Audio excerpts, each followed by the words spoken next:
Hi, folks.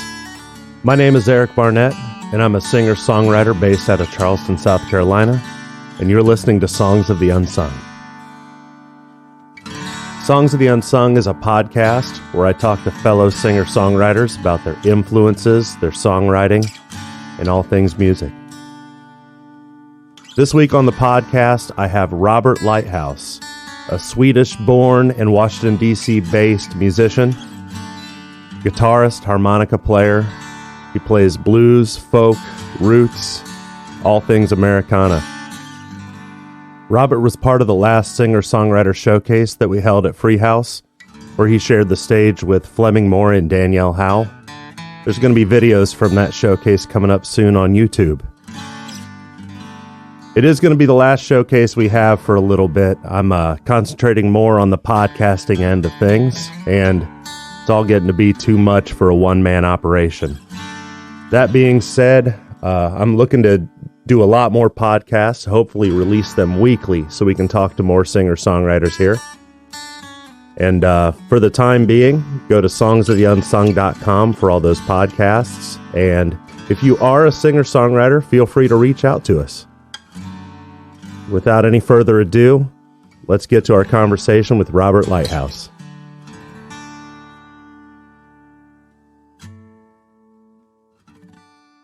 Thanks for coming out today, man. Thank you for having me. Very good. Yeah, I got to meet you through Fleming on one of the trips you came through town. You usually come through Charleston about once a year. But 3 times, really. Yeah. 3 times a year. Yeah. And if people want good information about you, one really good place to look for your bio is your website, robertlighthouse.com. And also, Fleming's brother Wesley wrote a really good kind of blog post about you on his blog, You Do Hoodoo, which is WLM3.com. Right. And that's very interesting. So I always try to research people so you're not getting the same 5 questions that you always get asked everywhere you go. Right. And I keep saying Robert Lighthouse, but Robert Lighthouse is a stage name. Yes. For Ivan Palenik? Yes. Robert is my name. Yeah. So Ivan, I never, it's like a middle name. Sure. Okay. Yeah. Very cool. Robert, Very cool. Palenik used to be Palikucha, which means burn down the house. Yeah. So Lighthouse. Some way back, I got the Lighthouse. Awesome. Plus, no one could ever pronounce my name, and even So yeah. So originally from Sweden. Originally from Sweden. Yeah. Born there. What city in Sweden? Gothenburg. Okay, I'm gonna look that up. Yeah. I always feel like nobody knows more about America than Right. people from over there. From over there. Yeah. And Americans don't know anything about anywhere. Yeah. So I did a little research on I did a little research on Sweden. 22 times smaller than America. America has 33 times more people.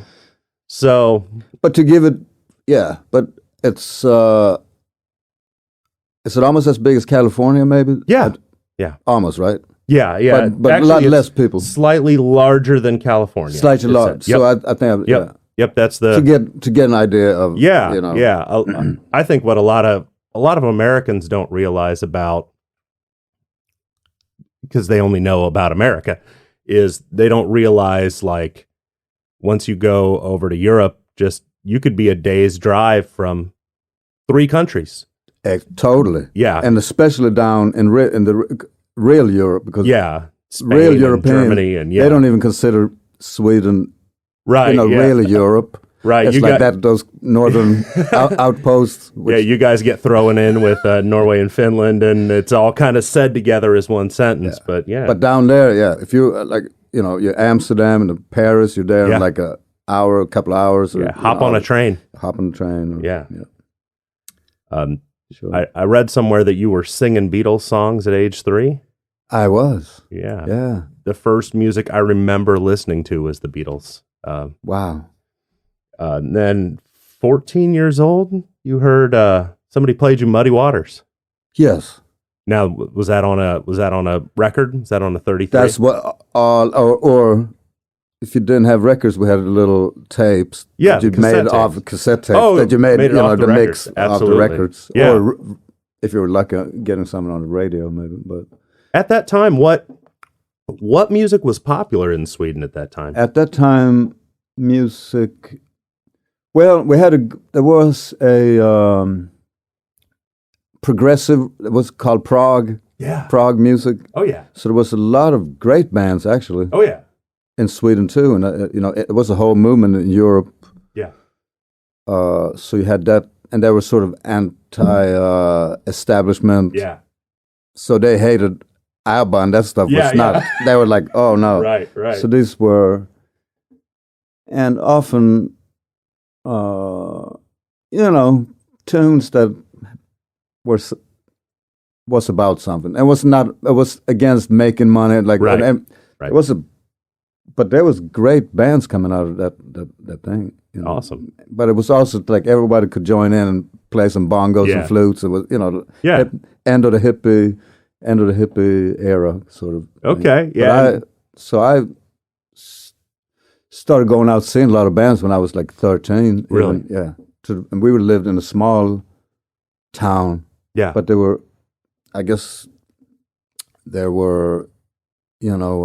circuits with these bands. So I got to see some good bands. That's awesome. At what point did you pick up guitar? Well, I had picked it up around that time, and my mom bought me like a nylon, and then in school you could get free guitar lessons. It was like, so once a week we had this German teacher, and she hated chords even. So we had to just play like harmony things. Oh, wow. Me and another girl. So actual sort of classical sort of playing. like to go in that direction. Yeah. Which was not very fun. Right. At all.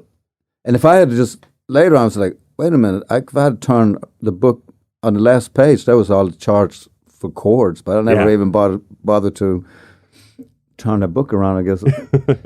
We did still mostly sports and other things, but so not until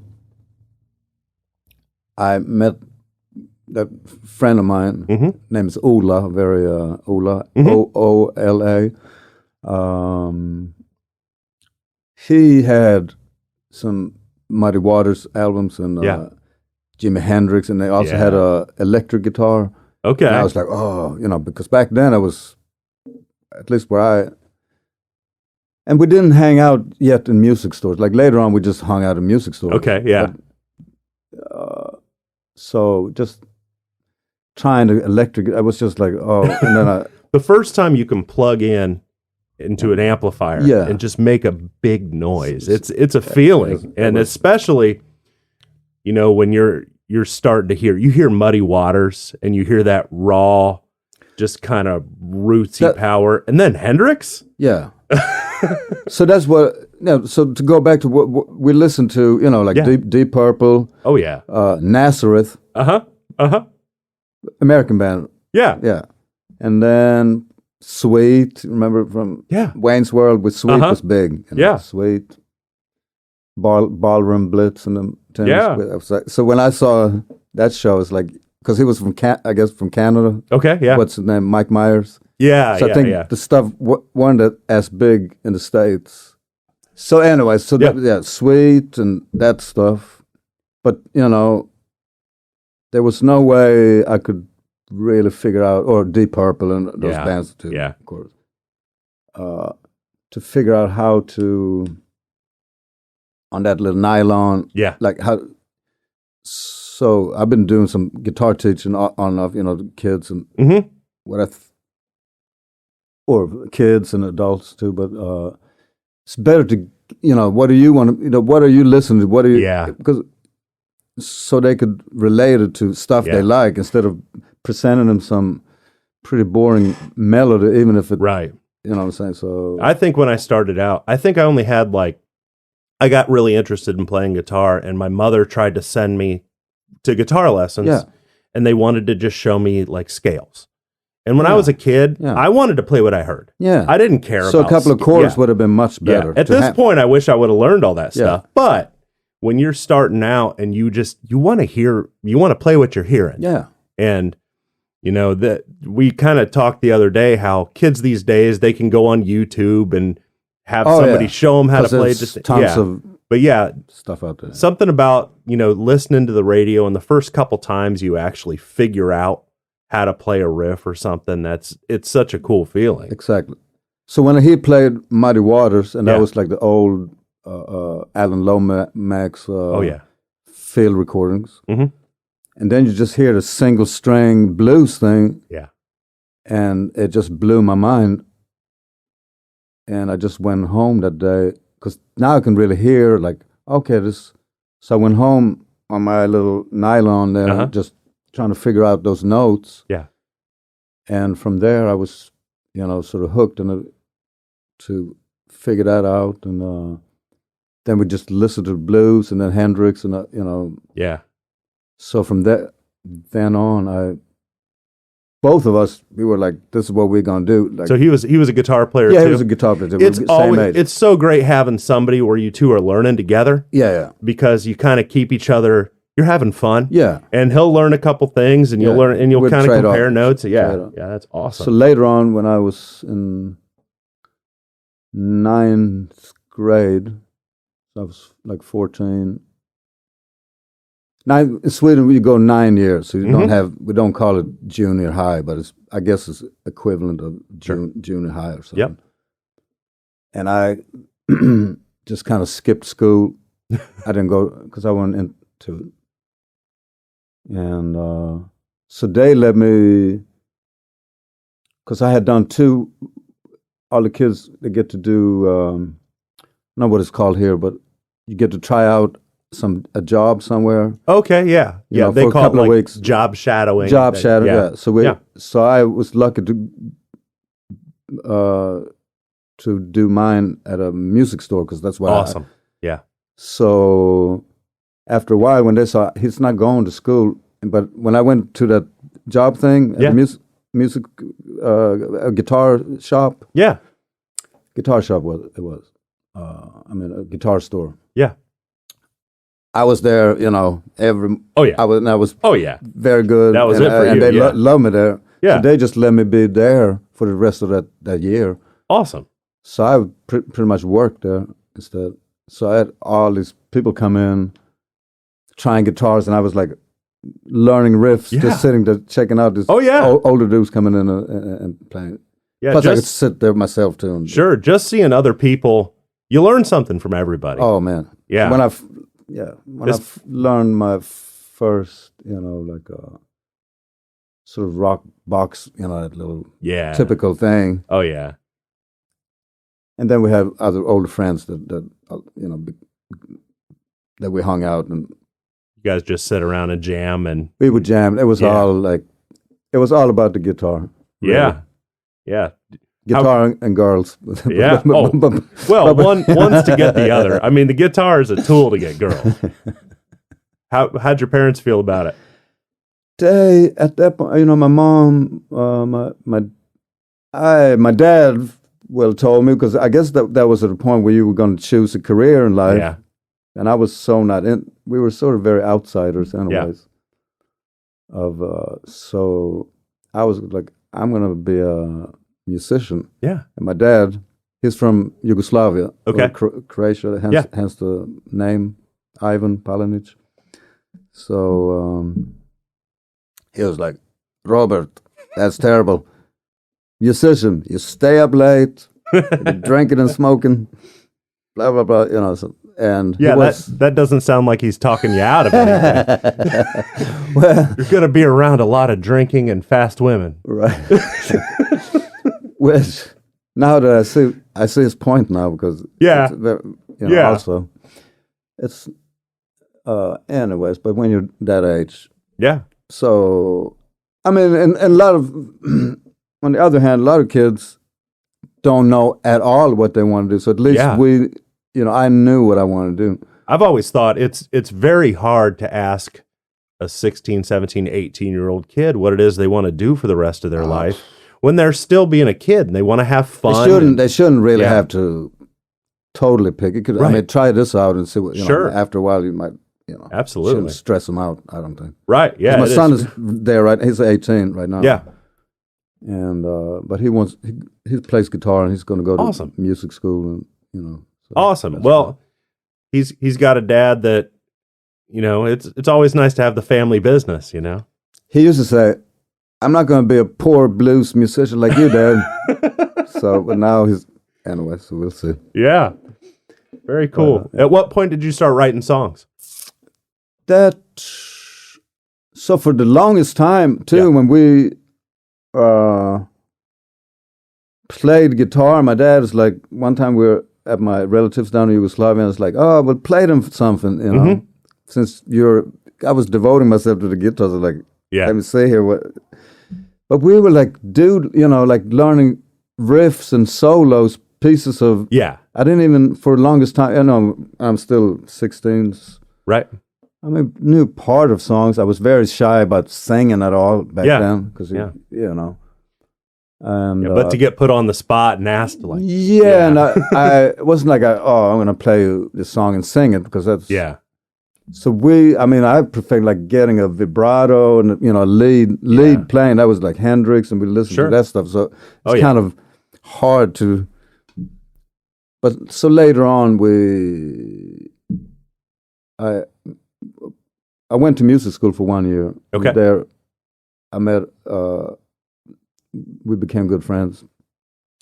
His name was Pua, and his dad was already like known guitar player, like in Sweden. But anyway, so he showed me. So he showed me, like, got me that Django Reinhardt. Oh. And he knew very, you know, that kind of gypsy he turned jazz. me on, So we did that. So I was like, first I thought it sounded super corny. Yeah. So I was 18 and still, you know, Hendrix and that stuff. But then I started realizing this is super cool. So then we started learning actual tunes. So we played some little clubs or trying to get, you know, little gigs here and there. And then we played in the streets in the summer, like went to like vacation places and played out in the streets. And were either of you singing yet at this point? so those were no. So Okay, those just were playing instrumental. Instrumental. Music. Yep. But then I think then I started to learn tunes and I started singing. Okay. I did actually on the streets. Yeah. Because it's a good place to. So I was also traveling through Europe and doing that on the street down there, and just picking tunes I liked. You know? Yeah. I did like maybe a Prince song because I was at the time with Prince and Purple Rain, probably some Lou Reed and a couple of blues songs. Oh yeah. You know. Yeah. So just building up a little repertoire then. Well, as a street performer too, you learn what makes money.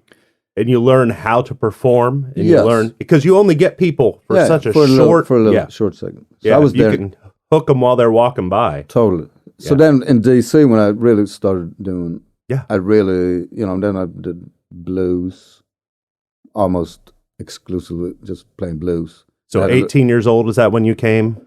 I came here 18 first time. Then I came here when I was 23. Okay. And I got married, and we lived in D.C. And I had a job, but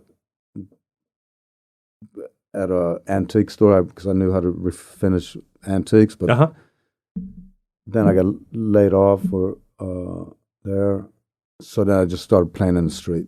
And our rent was we paid $270 for a little efficiency right there, in a good, you know, kind of center or in a good neighborhood. Yeah, around DuPont Circle in DC, and so I would go to the metro every day, and so that was a way of also learning and practice. You know, you sit out there every day, and then you learn what works. Like you said, what because you could play some intricate, complicated thing. Sometimes I try it, but people, you know, if it had to do. Oh yeah, you got to hook them. Shuffle, a little that thing. So I had a couple of amps, and you know. Played the harmonica and did it. I saw at one point, I saw a picture where you had like a bass drum. Yeah, with a bass drum. That was me. Right there. That was the spot I was playing. Awesome. Kind of one-man band. One-man band. When did you start traveling around and going to like Chicago and New Orleans? I had done that, or I was in Chicago before then. Okay. And then we went down to New Orleans and played a little bit down there, on the street too. Yeah. We went down, me and a friend, bass player, we saw, that was the last summer where Stevie Ray Vaughan, so I saw Stevie Ray Vaughan the summer, that was in the spring, it's like end of April, I think. Okay. At the Jazz Fest. Yeah. So Stevie Ray Vaughan was there, I saw him playing, man. and then that fall, I think he had a plane crash. Yeah. So one thing that's really cool about going to Chicago or going to New Orleans and blues music, there's not a lot of styles of music that originated in America. And blues music is tied in with American history, especially in through all those regions. And every region had a sort of specific style of blues music. Of course, and the Mississippi Delta and Chicago's a different thing.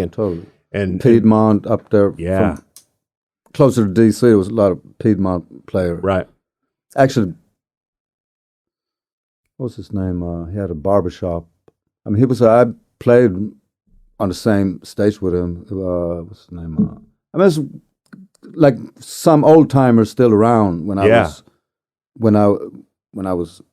I think it was John Jackson. He was, but what was his name now? I'll think of it later. But he had a barbershop, so they were also. But he was around in the 40s, whatever, doing the Piedmont very thing. Cool. Still, yeah. I have a good friend who's a blues musician named John Ford. John Ford. Yeah, he plays up and down and all around through those areas, Mississippi, and you get to meet a lot of the people who either were around playing or at least got to see some of these really historic musicians playing, and he was telling me some of the stories that he heard people say about Robert Johnson, about where people played. And it's a really cool thing that it's so tied in with the specific regions. Because even North Mississippi, they have sort of, Arl Burnside and that, But so what, I didn't quite get, you saying that the music didn't originate in America. It did. Yeah, it did. Yeah, totally. Right. But there's a lot of music that didn't. I mean, like what? I really think the styles of music they consider to be inherently American are blues, jazz, and sort of country and western. Sure. Those are the kind of the bluegrass. Yeah, and bluegrass. Yeah, kind of an extension of the country and western. But yeah. And they're all so regionally tied in to who lived there and the history of the region. And people that become interested in those styles of music to the point where they really start going back and reading the history. I was just saying it's very tied in with American history and the regions and the music and I just listened to, I found on YouTube the other day, they're called the Georgia Sea Island Singers. So they would do spirituals, I mean, or gospel as gospel, but from the, they were out on the Sea Island, so there's sort of Gullah. Oh yeah. And so they're kind of regional version. And That's Georgia, so cool. What was her name now? She sort of was a front figure became of the band, but she was up in Newport Jazz Festival in 1967, where they had which is, if you want to hear American music, those shows are awesome because got all the. But I just could hear, these old songs that they learned from their grandfathers and their, and going way back, and it was very. You could hear where the blues are coming from, and the church music. Yeah, it's beautiful the way, and it's many times just vocals and hand clap and some simple, that often not even I think one time a banjo was in there, but or a guitar, a little, but mostly vocals and harmonizing and the way just a banjo started out as kind of an African instrument, totally brought African. Here, and then it kind of evolved into what it is today. But But yeah, I just love how, especially in blues music, how tied in it is. Oh, very tied in. Yes. Yeah. The hills up in there, Appalachia. Yeah. They had the people working on the train tracks were African Americans. Yeah. And they played a little banjo there and fiddle in a style that actually, I guess was picked up and became bluegrass. So I didn't know how big influence black music had to bluegrass. It's really, it's all so tied in, which is awesome. This country, it's terrible that it's terrible what it's terrible what happened that made it happen. Oh yeah, that's a whole other. But yeah. Oh, of course, music owes so much to traditional music that came here from Africa, that's come here from everywhere, and melded together and has evolved, and anybody who loves music owes themselves to look into the history of it and trace it back. That's what I'm telling my son now, because like when you can sort of jump in midways and whatever is popular, like he used to like Metallica or but later on it's interesting when you realize everything comes from somewhere and you trace it back. My interest in the blues started two places. It started with falling in love with Jimi Hendrix. Right. And then really seeing all that he had done with the blues. Yeah. And how influenced he was by it. And then, when I was 12 years old, Nirvana did their Unplugged, and they did a Leadbelly song. And I'm like, well, who's this Leadbelly guy? And then, but it all traces back. Yeah. So at some point in D.C., Charlie Sales found you. Mm-hmm. And one thing I've loved about researching this podcast is I'd never heard of Charlie Sales. I looked up Charlie Sales and I'd seen a couple videos of him playing, and I didn't really know who Dr. Ross was. Looked up Dr. Ross but at one point Charlie Sales, a harmonica player, saw you playing. He said, "Let's go on tour." Exactly. And went over to Belgium and Holland with Charlie. Yeah. They basically, I was sitting there in my spot in DuPont Circle, and they used to play also around. Yeah. But sometimes he'd be on the street, just to practice or make a couple of dollars. And so he would just come. He just came up with a bass player, Carrie. Yeah. And it's like, asked me pretty much, do I want to join the band? Yeah. And I said, sure. I joined the band, and we started, rehearsed with them. And they had just got a record deal with, I think, JSP or some little British label. Yeah. So, and then we did a Belgian tour or Dutch Belgian little tour. So that was very coming from playing on the streets. Was that like, that's like the dream, isn't it? It was fun. Awesome. A lot of fun. Awesome. Did that sort of springboard you into the first couple albums there? On my own? Of your own, yeah. That took still a while. But I started getting gigs, like other club owners would come up, because I sort of became I had a reputation of me being there. Yeah. Sort of sure, it raised your profile in DC. So club owners would come up and say, do I want to play at their clubs? So, but it still took for me to, it's like I said, hadn't really written any on my own. I still did Muddy Waters, Robert Johnson. I started looking into some Dylan. So that's when I sort of started also knowing that Hendrix was really into Dylan. Oh, he was a huge Dylan fan, Huge Dylan fan. Yeah. And I was like, it's got to be something that Bob Dylan guy, if Jimmy likes him. Oh, yeah. Because I didn't... Lyrics, I liked blues lyrics back then. I wasn't, I was still in my early 20s. So then when I started listening to early Dylan, I was like, wow, you could do a lot of things just with words. Oh, yeah, absolutely. Absolutely. And, so I guess that's when I wrote, I realized also you have to have your own, your original tunes if you're going to kind of do something with us. Yeah. So at some point, a gentleman came along. I don't have his name right here, but he had a little kind of a label that was Right on Rhythm, where he was going around and kind of recording people. Yeah, that's Wayne. I mean, that because he. Then I became a fixture. I was at this City Blues place. I played all the time. Like I did solo and band gigs there. Yeah.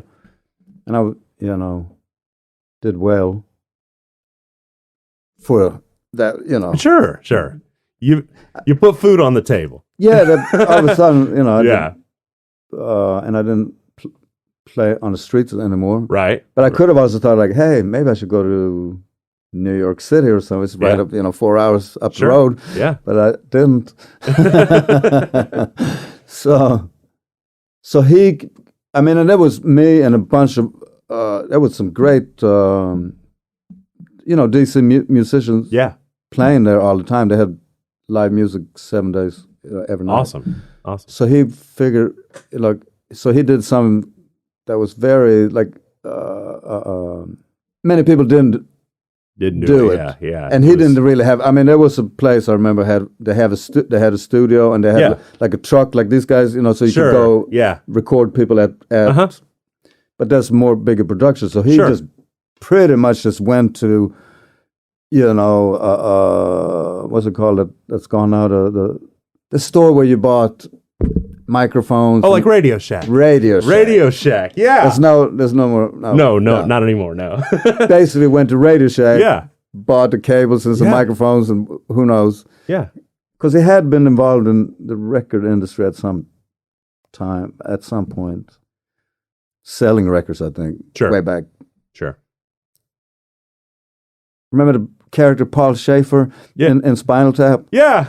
He had been sort of like that guy. But anyway, so he came up with his brilliant ideas like the blues you hate to lose, he called it. Okay, yeah. Because he wanted to record all these people that played night after night and night, but no one would ever record them. So that was awesome that it did. Oh, yeah. Very, but other people gave him, that was in the business, they gave him a hard time. Unorthodox is what I was. Oh yeah, it was that's the like perfect he would word do. for it. Yeah, it was doing something totally different. Yeah, setting up. Not really. He's not an engineer, but he did good enough. Well, if you look at what Alan Lomax was doing, exactly. The one really wonderful thing about roots music, whether it be blues, folk, Americana, bluegrass, it doesn't have to be high production. It wouldn't have been there for him, but I think Lomax is the one that recorded the Georgia Sea Island singers as well. Yeah. So he did tons of that stuff. Yeah, and that stuff doesn't have to be high production. It's not like radio pop music. No, exactly. You can hear a live recording. Some of the best sessions ever are done. I think R.L. Burnside, that was just, you could tell he's on his porch or in his kitchen. Yeah. And his wife is out there singing along a little bit. Those are the absolute best sessions ever. There's a Lightnin' Hopkins record that it's a fella in just like a hotel room who had one microphone. Right. And that's one of my favorite blues records, that Lightnin' Hopkins. You catch that moment, you're not so worried about a perfect It's audio, a feel. But the feeling, you can feel. It's a feel and a vibe, and you don't need anything more to get that across. No.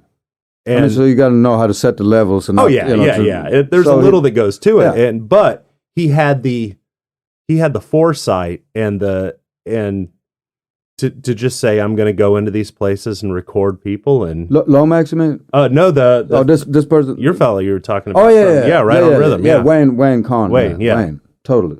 So he very much so. So he did, I think, a couple of compilation things. Yeah. And then he had enough of me to do an album. So that was my first sort of album. Yeah, your first one, Drive Through Love. Drive Through Love, I was listening to it, and then I was like, I like this. And then I heard applause, and I was like, oh, this must be live. And I kind of...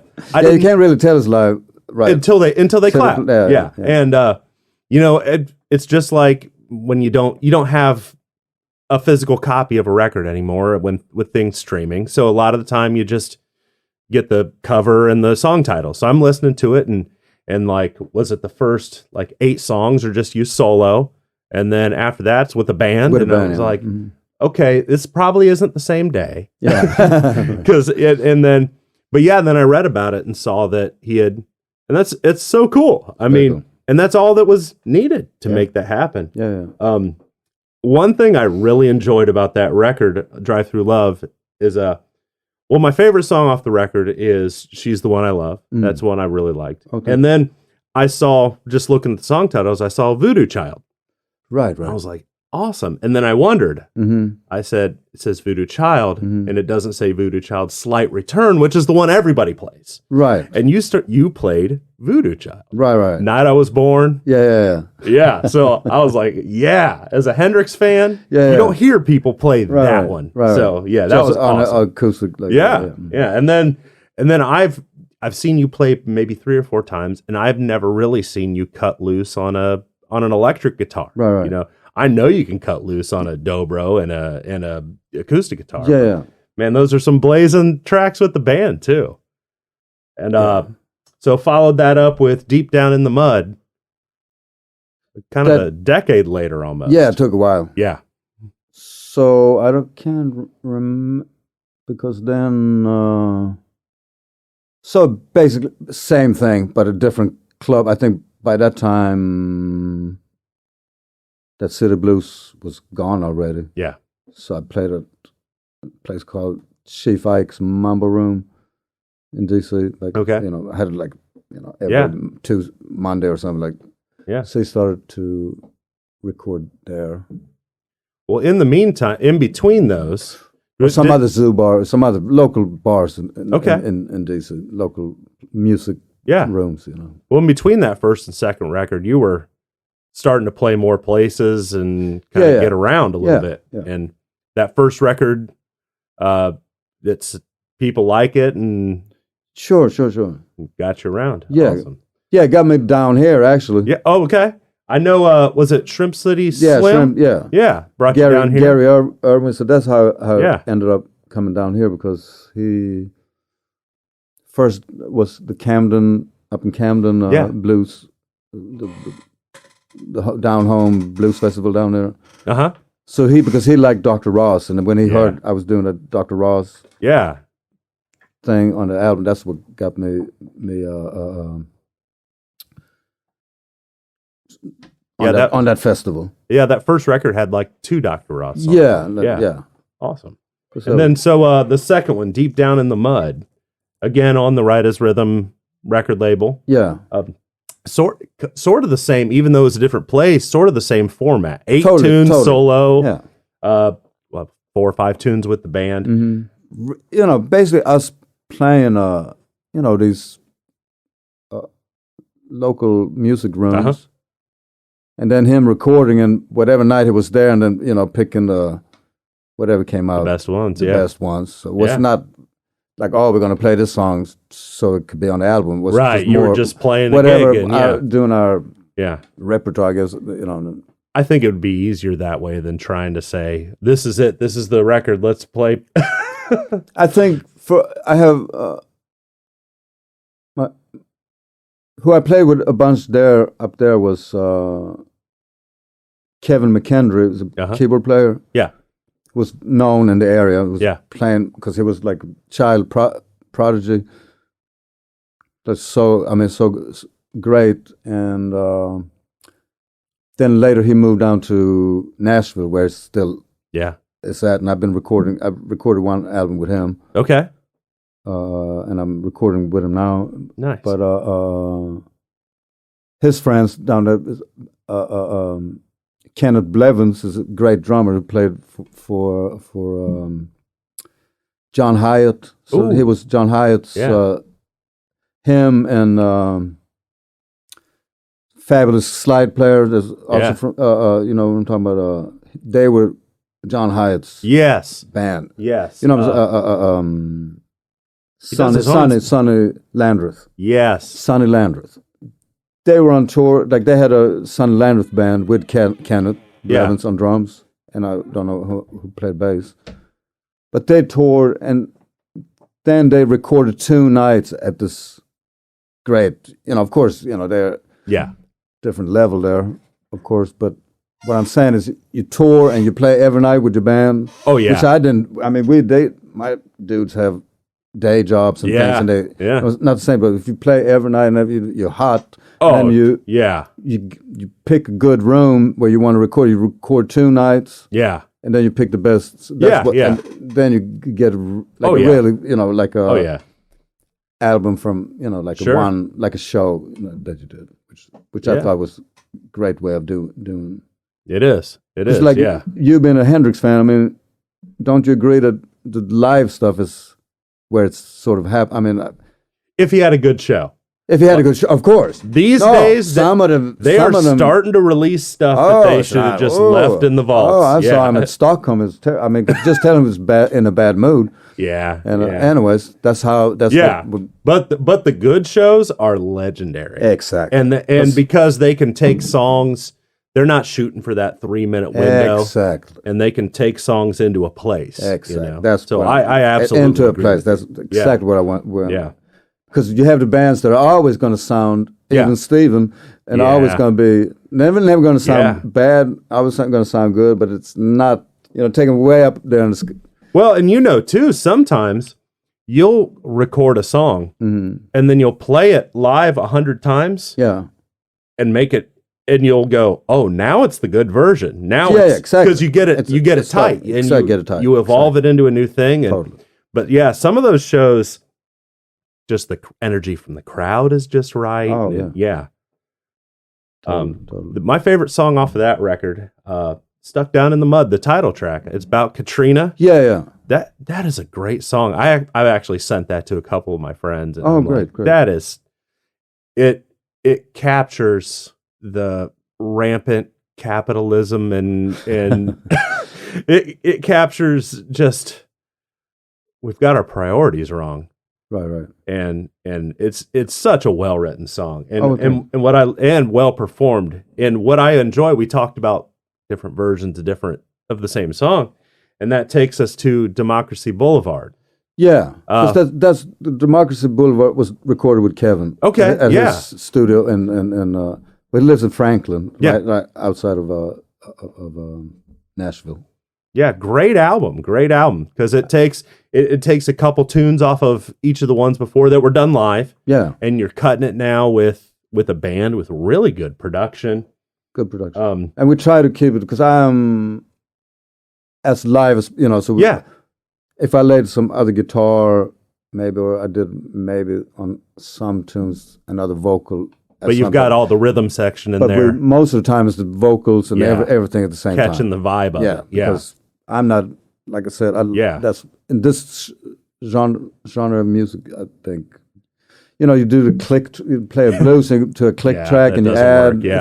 It sounds clean and everything, but it's not You organic. lose a little bit of the vibe of it. Oh, totally. That's for me, And that record actually, there's so much rock in that record too. It took, not that it stepped away from the blues. The blues, it was still rooted in the blues, but the rock, the roots, the Americana, the folk, I love it, man. My favorite, aside from, I think Stuck Down in the Mud might be my favorite tune of yours, but and on that record I love it too. Title track I really loved. The Machine I really loved. So that is such a great sounding record. Oh, thank you. Last year put out 5, an EP. Oh yeah. So that was sort of also impromptu. There was some other friends in the that I hadn't talked to in a long time, and I contacted him, and he has a studio up there in Virginia, and it was the COVID times and everything, and so he just said, "Why don't come up and lay some tracks down?" Which I did, and I don't even know if there was some newer songs that I hadn't recorded yet. Exactly. Yeah, I'd actually heard 3 of them. We went out shooting videos one day. Yeah, there's videos of like 3 of those. So and then, and that pretty much completely leaned into folk Americana roots. Yeah. So I have that side. Yeah. Because people maybe think I just do blues. Yeah. So sometimes we play at a blues festival. It's like, oh man, I have this new song I wrote that I'm really into, but I can't really. But it's not like they all go hand in hand. I think so. I mean, if you think Sometimes I about yeah. if you think about it, Yeah. they're all related. Yeah. You know, Because at a blues festival, I mean, if you can only hear so many shuffles. yeah. Oh yeah. It's nice to hear Yeah. because there's Sure. a lot of sides to the blues. Absolutely, 100%. Yeah. I'd heard the 3 songs that you'd played that day, but I hadn't heard "If I Was President." I love that song. Oh, I'd vote for you, man. I would vote for you. When it comes to your songwriting, do you try to sit down and say, I'm going to write songs now? Or is it something where something just kind of comes to you? Or I think I'm always thinking of writing songs. yeah. So if I get a little idea, whether I'm driving or I'm doing, so I forget how. So that song, "If I Was the President," was, not about me wanting to be president per se. It was more like if you or a kid, like sort of taking it down to a sort of childish level. Yeah.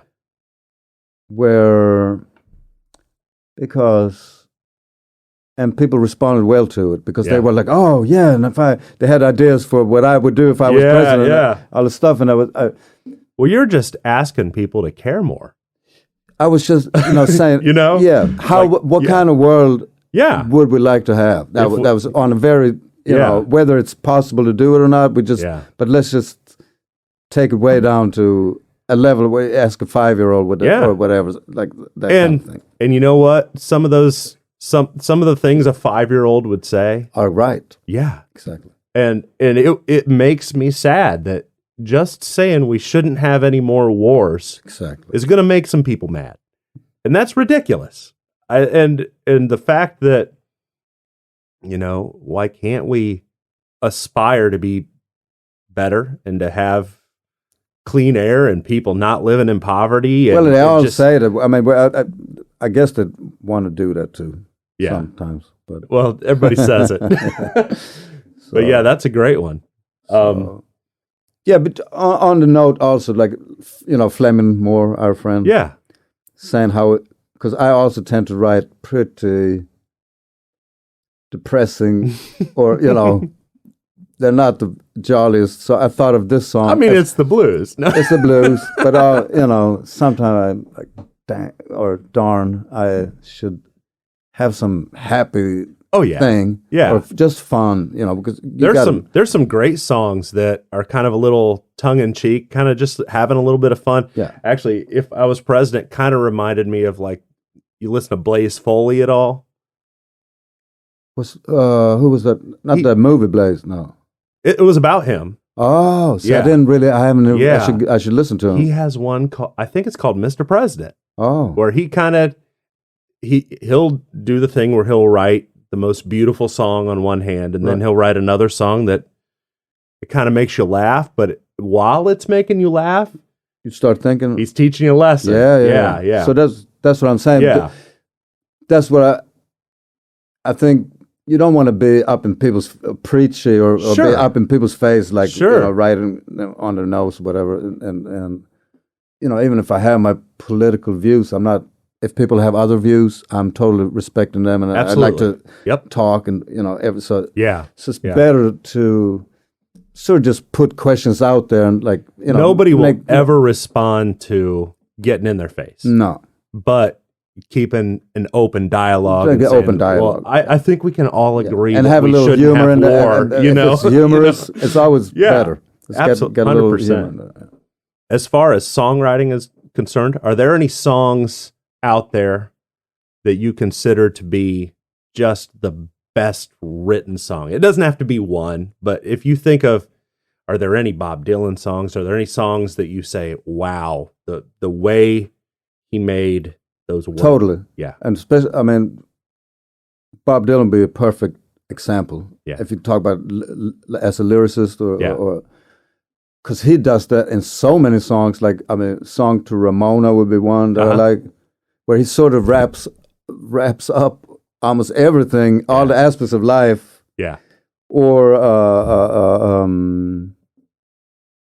but some of them have 13 verses. So I play them out sometimes, but people, it's hard to. I mean, what's it called? Chimes of Freedom Flashing. Yes. A lot of those songs, there's a lot of songs I don't play just because I don't remember all of it. I try to. I mean, you gotta. I've done them live without, just memorizing. Yeah. And I mean, it has. There's one line in there where it says, "He's not doomed to drift, but he's or else be kept from drifting." Yeah. Lines like that. Yeah. Which sort of sums it up. Like, sure. No, condemned to drift, or else be kept from drifting. Yeah. So it's like either, those are, I guess, those dualities. But but I mean, I guess so. Every line, every verse in that. My favorite is when people do it in a very simple way. Yeah. Like, there are all kinds of people who know just the biggest words in the dictionary and they can pontificate on the. But when somebody can really just break it down and do it in like either the least amount of words, that's better. Or to tell me something I already know in a way I never thought about it. Exactly. Yeah. And Dylan's one of those guys that he mixes, nice. He sings to King James's. I mean, like to use a nice language. Yeah. But then he throws in slang or you mix it up. So I like it very much. Of all the places you've played, what are some of your favorite places that you've played?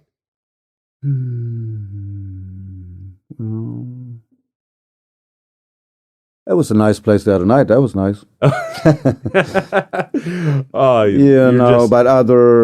I know, like, I mean, I haven't had that in a while, but like you had a home sort of bar where you hung out all the time. I was younger then. Yeah. So those were favorite in D.C. Some of those places, which are like neighborhood, like a neighborhood music bar. Sure. Where you feel everybody. Yeah. Yeah. Like. Cheers. I mean, but you wouldn't rather have that than playing like a festival. No, or a festival. No, of course, no. I was going to say, like, you've really played some. Yeah. All over the world. Yeah. Toured. No, then I was in Russia and I played. Yeah. Big. Of course, I like to be up on a bigger, in front of an audience. But then, I don't have a favorite arena that I got what I'm saying, like, right? Yeah.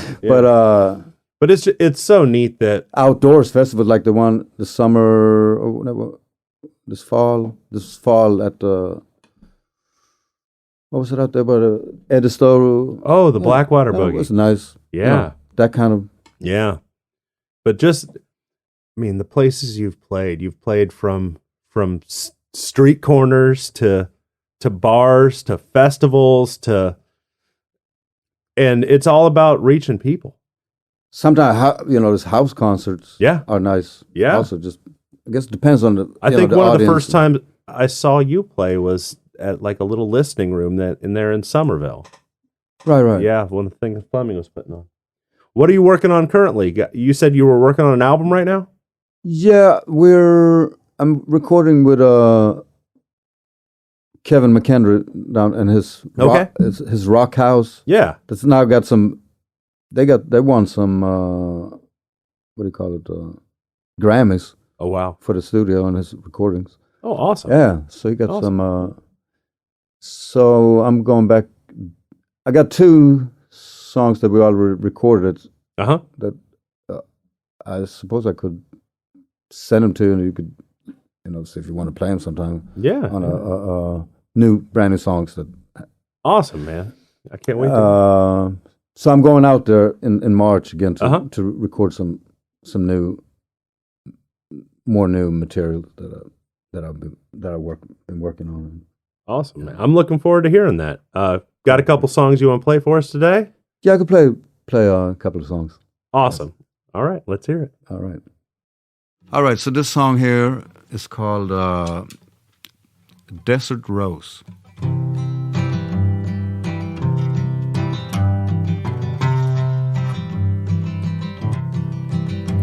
cut me loose, honey, babe, and my heart is bleeding.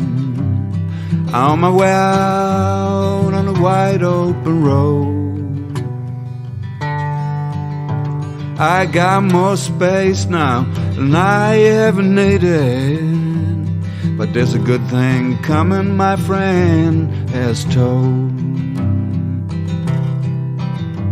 I follow that star way over yonder. Moon is a-climbing over my head. Only heaven knows what tomorrow is serving. Why I ever left sweet Rose's bed. Road I travel, it's a dark, misty highway. I sure don't know where it turns to where it goes. Dream about my sweetheart up in the skyway. I hear her calling my sweet desert rose.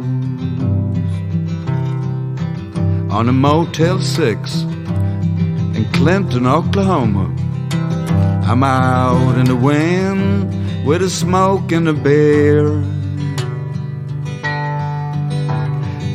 Trucks are roaring down on Interstate 40. Soon in the morning I'll be out of here. Road I travel is a dark, misty highway. I sure don't know where it turns or where it goes.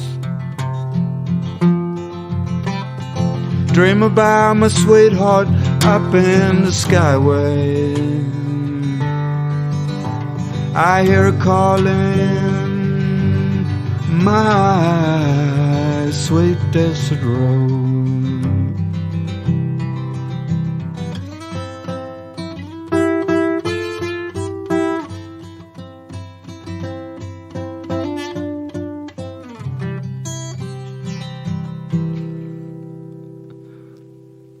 Awesome, man. That one's great. So this one is an old tune I wrote when my son was little. He's 18 now, but it's called Me and My Son.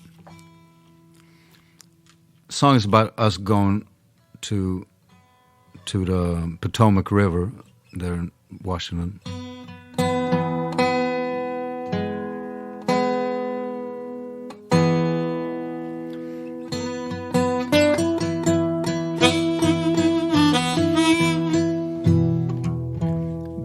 Beautiful area to go to. It's a national park on the Maryland side.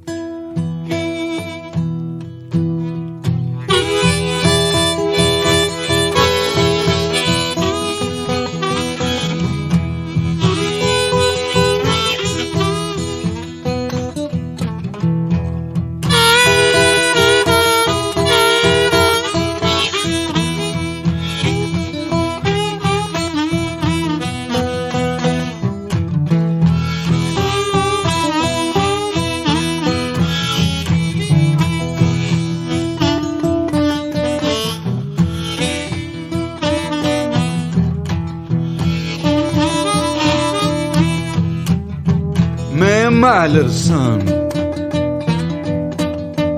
to the river where we go.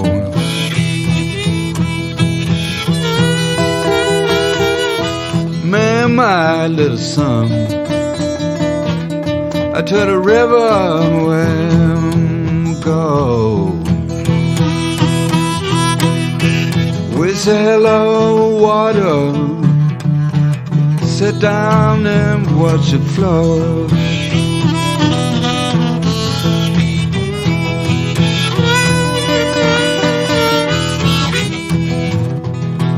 All the fish down there, many a little frog. All the fish down there, many a little fraud.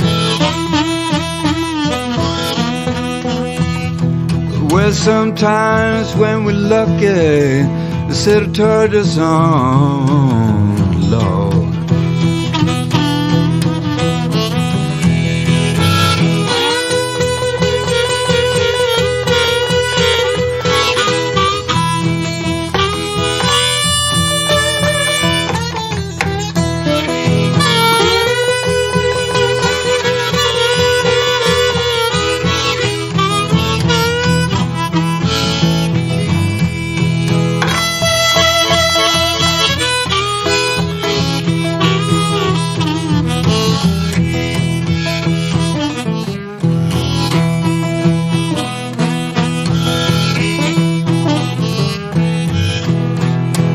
River ran into the ocean, ocean ran into the sea. River ran into the ocean, ocean ran into the sea.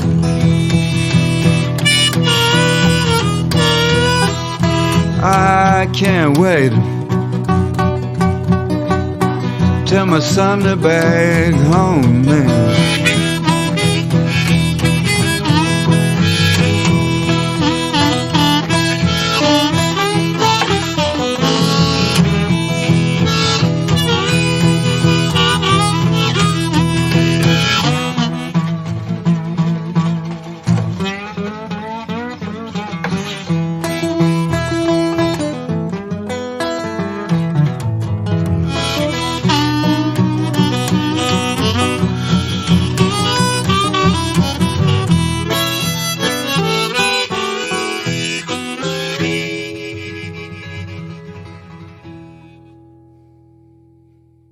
All right, man.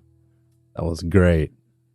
Thank you so much, Robert. Thank you for having me here. Very nice. The pleasure has been all mine. Thank you. Oh, man, that was a good one, wasn't it? I really enjoyed my conversation with Robert. He's a really interesting guy to get to know. We actually talked a little bit more off mic and are talking about doing a little music in the future together. One thing that I've really enjoyed about this podcast is it's given me the opportunity to meet a lot of people that normally I wouldn't meet, being a sort of introverted singer-songwriter, and made a lot of connections and introduced a lot of musicians to each other as well. So, continuing to just do the podcast end of this, I hope to talk to a lot more musicians in the future and bring them to your attention. For the time being, songsoftheunsung.com. Follow the podcast, like, share. We're on Facebook, Instagram, YouTube. And get a hold of me if you'd like to come in and talk to me. Not tossing out the idea of getting back to the showcases in the future. I just got to figure out how to be able to manage it as one person. But thank you so much. I'll talk to you next time.